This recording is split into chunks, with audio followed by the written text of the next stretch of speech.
Hello class, it's Professor Streeter, and I am going to spend some time talking about the slides in the slideshow that I presented in class. I got up through the first 8 slides, and so this video is going to talk about the remaining slides in the show. Let me put myself in the corner of the screen and open up for full screen view the slideshow. And this is the slide that I ended with during class. Thinking about the thematic structure of Gilgamesh, of the poem. I talked a little bit about the poetic structure, the structure of the text itself, but what about the themes? How are they structured? And this is something I asked you to think about this week in the discussion. So breaking down the narrative into its major stages and focusing on the stages of the narrative and the important details that the poet draws your attention to. So at the end of tablet 1 we have the dream, Gilgamesh's dream of Enkidu, and the mother Ninsun interpreting or divining the dream for the king, for the son. This is a theme that you see in many ancient texts, right? The importance of dreams and the dream interpreter, in this case the mother, and the idea that the dreams carry some divine message that, and that the interpretation of that message is important.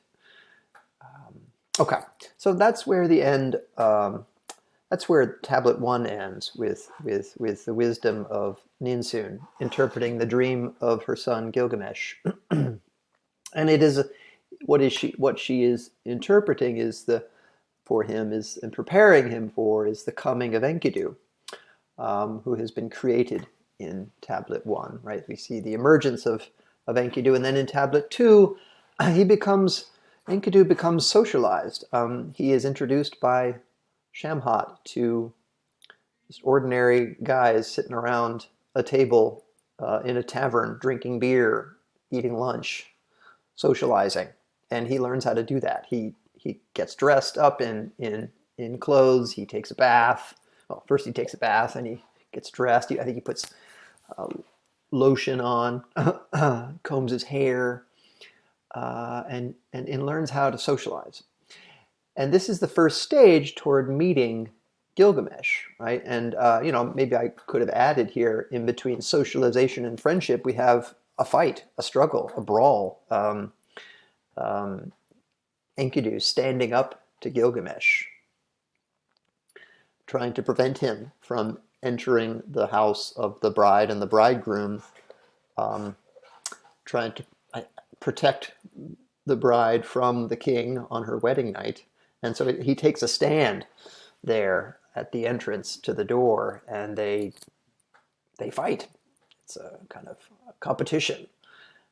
And it kind of comes to a draw. Gilgamesh seems to have the upper hand, but they both recognize each other's strength, and they both see themselves in the other, right? Gilgamesh has met his match, has met his equal. For the first time, he sees someone as his equal. And certainly Enkidu, his short life, he could say the same. He sees his equal in Gilgamesh. They complement each other.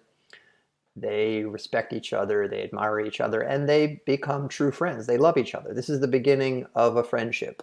I don't know if you've watched buddy movies.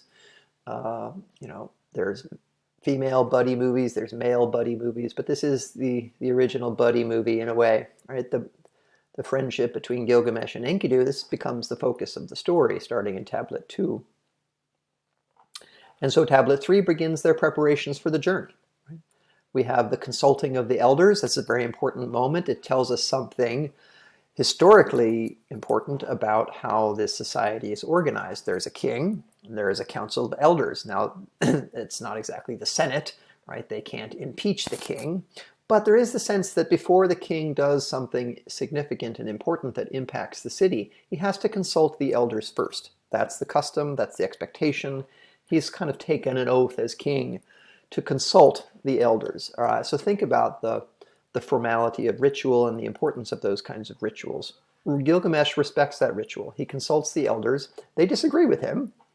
They don't want him to leave the city because notice leaving the city exposes the city. Going to the forest puts the city at risk. The elders don't want the city to have to, without a king. So yeah, it's a kind of a brazen act, politically unwise. But he convinces the elders that he must do this. He convinces Enkidu he must do this. So we have the consultation of the elders. We have the blessing of the mother before he goes to the forest with Enkidu. Just like at the end of Tablet 1, he gets his mother to interpret his dream. Here in Tablet 3, he goes to his mother for a blessing. And she prays to Shamash. She honors the god, Shamash. He also, Gilgamesh, is honoring his mother and honoring Shamash. And then we have the journey, right? The sort of that stage of the story, the heroic journey. But these are aspects of Tablet 3 that are kind of important. The consulting of the elders, the blessing of the mother, the honoring of the gods. And, this is the beginning of a journey. So moving a little more quickly, this is what I wanted you to think about for your discussion, to sort of break it down into these kinds of parts and describe the parts. Tablet 4, he leaves the city. That's really important, right? The city is now without a king. So this is the beginning of the trek, the difficult path. Where is he going? He makes offerings in the forest. He dreams again. And we have the ritual of getting ready for sleep and making offerings. And then when he wakes up from his nightmares, Enkidu becomes the dream interpreter, the diviner. He interprets these nightmares as good omens, not bad omens, right? Notice in the forest, right, there's a kind of reversal of roles, right? Earlier, Gilgamesh is trying to persuade Enkidu to go into the forest, and when Enkidu expresses a note of caution, Gilgamesh accuses him of being a coward and lily-livered. And then when they get in the forest, it's Gilgamesh who becomes afraid, and when they meet Humbaba, it's Gilgamesh who becomes afraid, and it's Enkidu who becomes strong, and encourages him to keep going and to fight. So, and that's the theme of Tablet 5, a fight with Humbaba, who is, he is put there by the gods to protect the forest, put there specifically by Enlil, the god of the forest, and the god of the wind, I think. He's a very important god. We'll talk about him more, but we have at the beginning of Tablet 5 the theme of natural beauty, right? It begins with the beauty of the forest, wonder and awe in the face of nature, but also the crossing of a boundary, right? They're not supposed to be there. Humbaba is there to keep them out, and they sort of cross that boundary.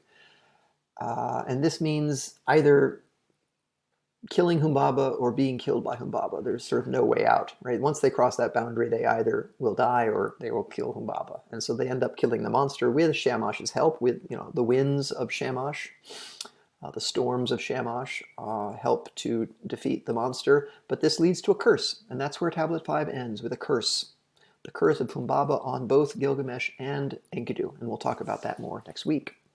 Let me just see how I'm doing for time. Okay. So this will probably be a two-part video. So this is part 1. So those are the major themes of the first 5 tablets. Questions to think about. What is Gilgamesh seeking?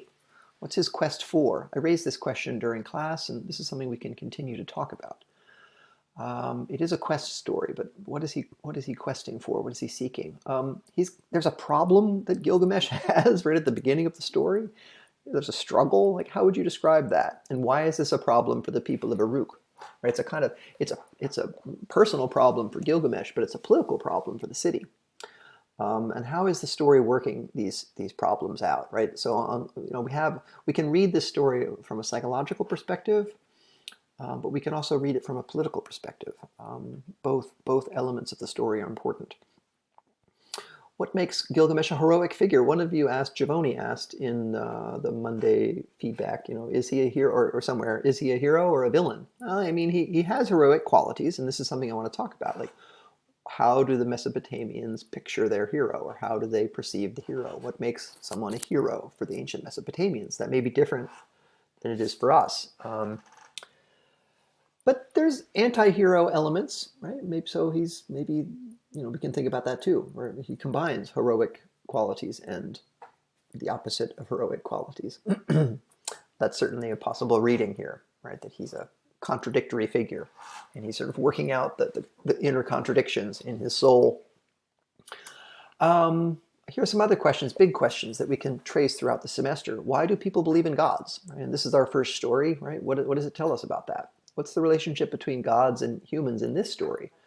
Why do the gods get involved? When do they get involved? How do they get involved? Right? That's something to think about and keep track of in your notes for things that you're going to write in this class, also for our conversations in class. So, what do the Mesopotamians believe about their gods? That's something you can think about based on your reading. What do they believe about human existence? Okay. This is a story, first and foremost, about human beings, right, and their relationship to the gods, but it's a story about humans, right, and what it's like to be a human. What makes life worth living? What makes us human? What's the good we're seeking in life? Okay. Those are questions to think about. If you read Mitchell's interpretation of Gilgamesh, Mitchell's translation of Gilgamesh, which is available on D2L, you could also just, if you're interested, read his introduction, which is a really good introduction. And here I have some quotes just to show you, and this will help you think about what I'm looking for in your writing, right? That you take a stance and develop an interpretation based on evidence from the text. Not that you agree with Mitchell or disagree with him, but just like here's an example of how he's reading some part of the story. So he says, I love how the poet has morally situated his poem so that as soon as we are tempted to take a position about good and evil, we realize that there is an opposite and equally valid position. Right? This is something I think true about the story. The question that you can ask is like, do you read it that way, right? This is a world that's not black and white. Right? Is our world black and white? I don't know, but this is a world that is not, at least according to Mitchell's interpretation. There's ultimately nowhere to stand, no side we can ultimately take, not cut ourselves off from the truth. So this is in reference to Humbaba in Tablet 5. Humbaba is a monster. Perhaps he is evil, as Ninsun says, right? The mother, Gilgamesh's mother, refers to Humbaba as an evil force that Shamash and Gilgamesh are going to wipe out. But he's also protecting the forest, and he's put there for a reason by Enlil. Right? It's at least as true that Humbaba has his appointed place in the divine order of things. Right? So there's no clear sort of distinction. Well, there's a distinction to be drawn between good and evil and hero and villain, but it's not black and white. The moment we try to sort of identify the good or the evil or the hero or the villain, we can see it from both sides. Okay, that's an interesting thing about the story. There's moral ambiguity. So is that what the poet is trying to tell us? That the moral truth that we're supposed to take away from the poem, that the world is ambiguous. Okay, here's another quote from Mitchell. If the psychological task of the hero is to gain mastery over the internal monsters by killing the external ones, well then Gilgamesh has been radically unsuccessful. So here's an interpretation of the story of killing Humbaba, right? Where we have the idea that Gilgamesh has his own inner demons, and he's mastering those inner demons by externalizing it in the form of Humbaba and killing it off, right? But if that's what's going on, he's not successful, right? Killing Humbaba is not a way of mastering his inner demons, right? He has to learn his limits some other way, right? Gilgamesh doesn't know his limits. He doesn't know his boundaries, right? He has no boundaries. And so he has to learn the importance of limits and boundaries some other way, not by killing off the monster. That's not going to accomplish the task. At least that's Mitchell's interpretation. Okay, so we're running out of time. I'm going to come back to the slideshow and talk about the last slides in the second video. Okay.